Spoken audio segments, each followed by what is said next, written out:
PCL 650 presents your source for leading-edge news and information on today's hottest products and services. This is Experts on Call.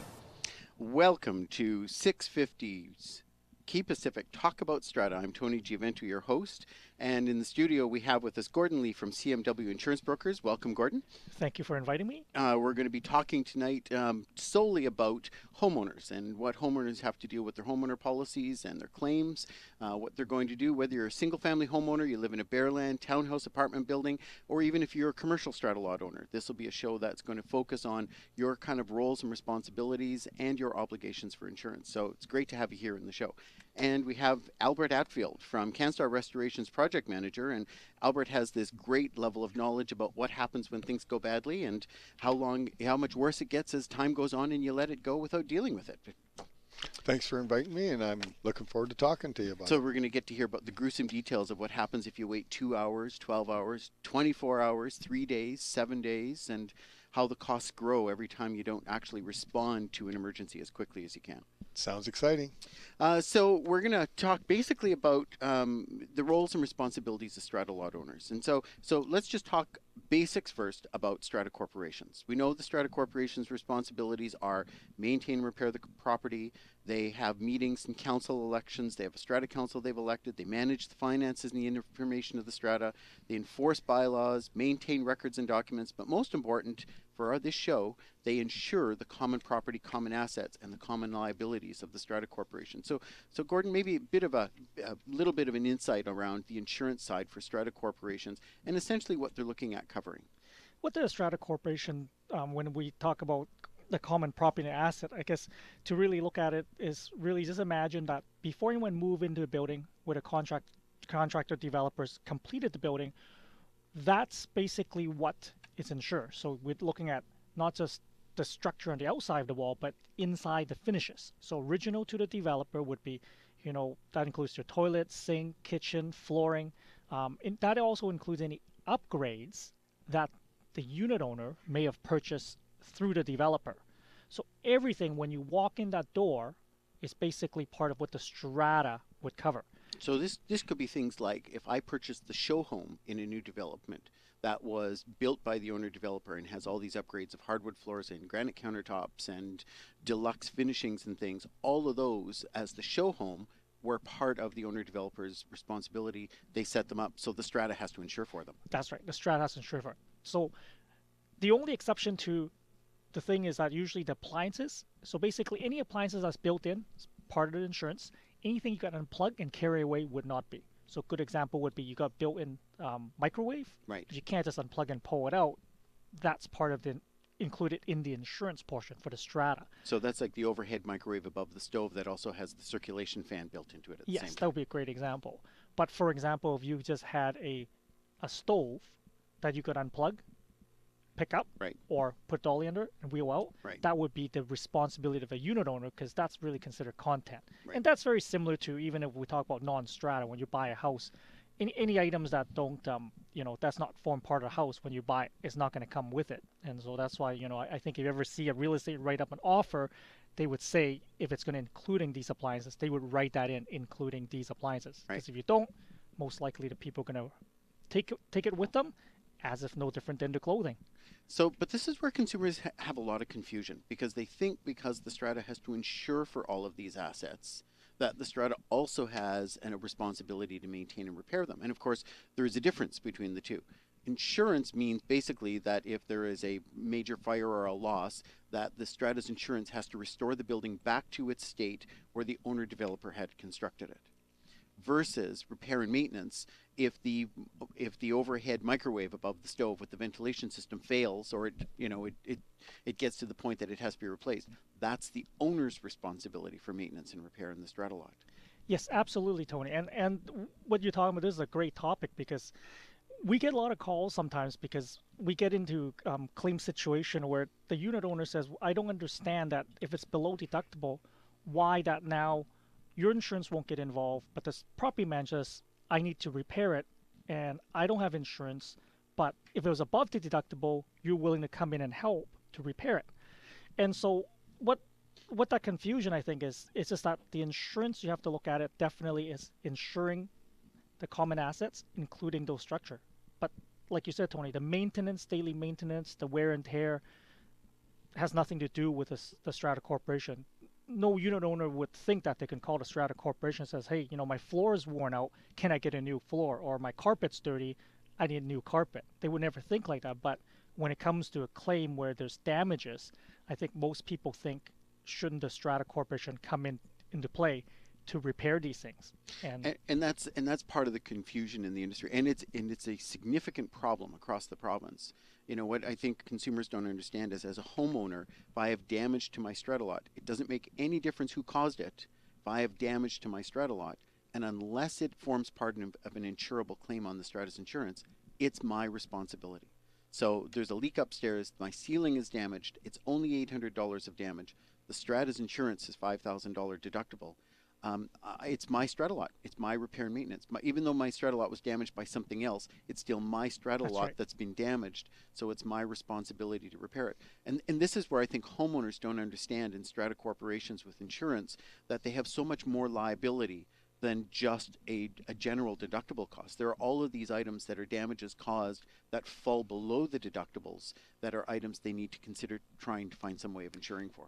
Yes, and that is causing the problem where when we tell people, you need to get your own insurance, and then some people would think, okay, well, I need it, but, do I really need it? And I think a lot of people opt out in some cases, thinking that, if something happens, it's probably going to, if it's the roof leaks, the strata is responsible, and any damage to my unit, they're going to need to pay. If my neighbor causes damage, they're going to have to look after me.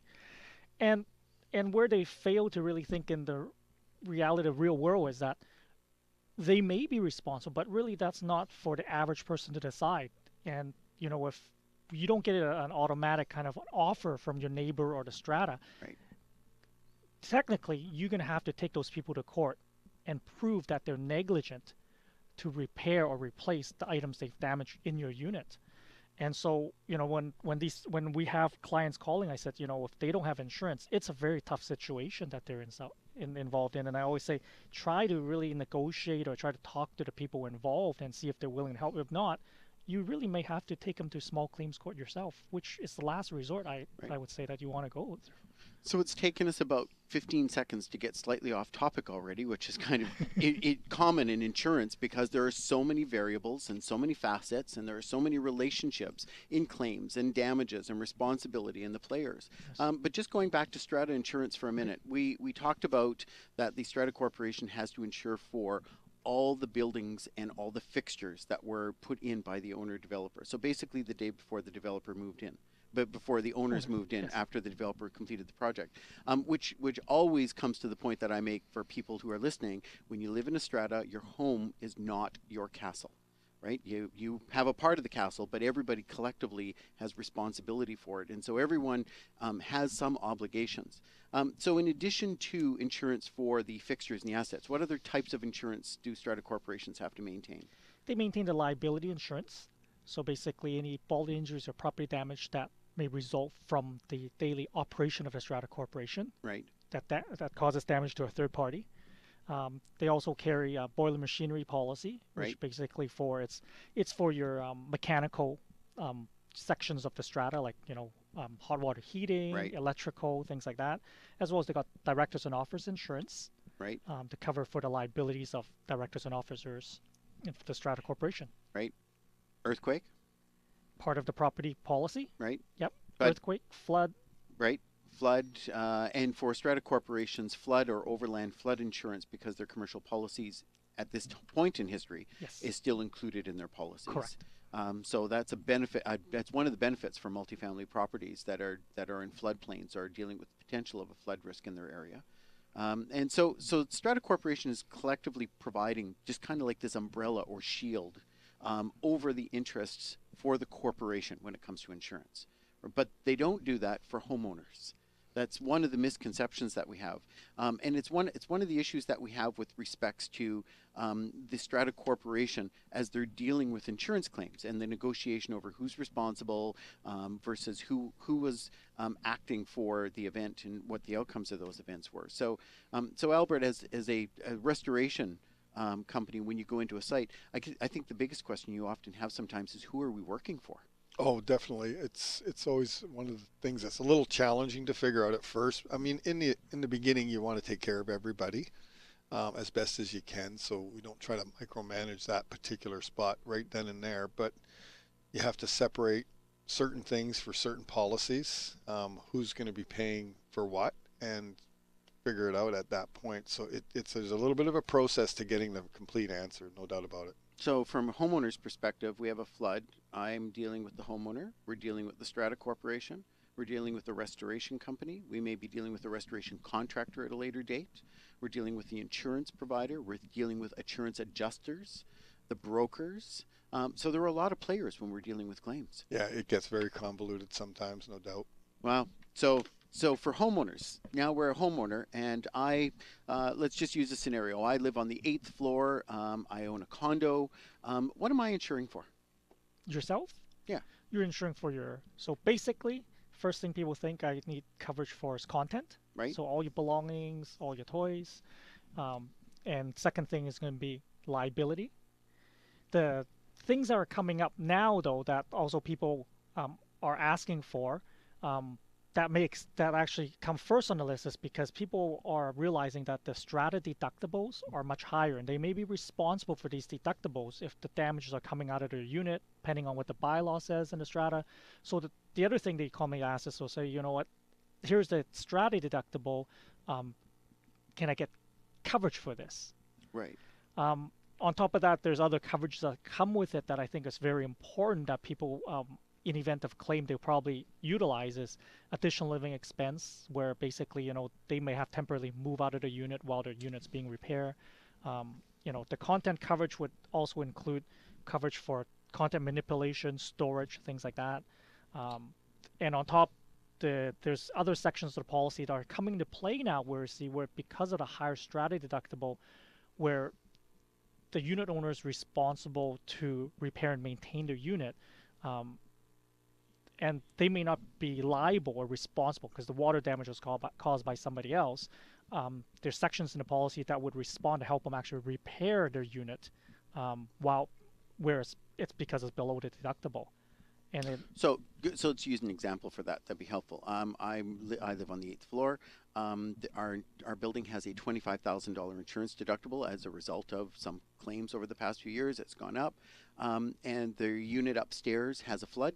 Causes about $11,000 of damage to my unit, my carpets, my walls, a number of these things. It's under the deductible. Can I buy insurance to pay for as a homeowner, those $11,000 worth of costs that are under the deductible amount? Yes.